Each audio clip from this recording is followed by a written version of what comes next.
한때 전국 상승률 1위를 기록했던 세종시 아파트값 하락세가 심상치 않다. 장기간 집값이 떨어지면서 반토막 수준 단지도 적지 않다. 14일 한국부동산원 주간 아파트값 통계를 보면 올 들어 6월 10일까지 세종 아파트 매매가는 4.69% 하락했다. 17개 시도 가운데 매매가 하락률 1위를 기록하고 있다. 주간 단위로 세종시 아파트값은 지난해 11월 셋째 주부터 마이너스 행진이 이어지고 있다.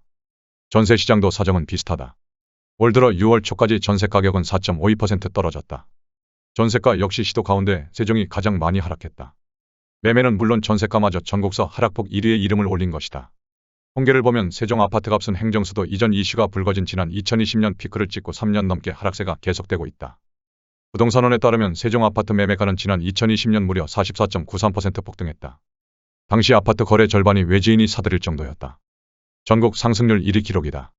하지만 이후 하락세가 이어지면서 2021년 마이너스 0.78%, 2022년 마이너스 17.12%, 2023년 마이너스 4.15% 등의 변동률을 기록하고 있다. 단지별로 보면 세롬동 새뜸일 단지 메이저시티 프루지오 전용 84는 폭등기 때인 지난 2020년 11월 9억 3천만 원까지 팔렸다.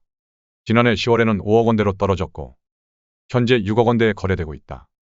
다정동 가온 6단지 중흥S 클래스 센텀시티 전용 108의 경우 14억 원 2020년 7월에 거래됐으나 11억 원으로 떨어진 이후 지난 4월에는 8억 3천만 원에 거래됐다.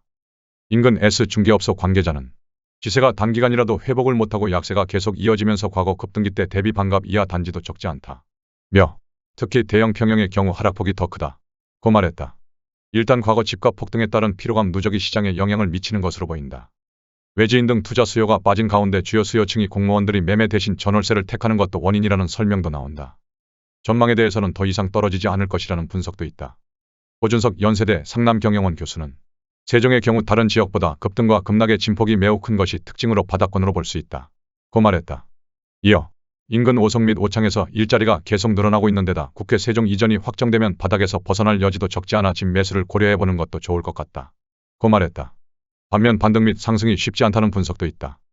한 관계자는 세종은 외지인이 집값을 끌어올린 대표적인 곳이라며 서울 등 다른 지역과 달리 폭등 이후 집값이 계속 하락하는 것은 그만큼 과대 포장된 것으로 해석해 볼 수 있다. 고 말했다.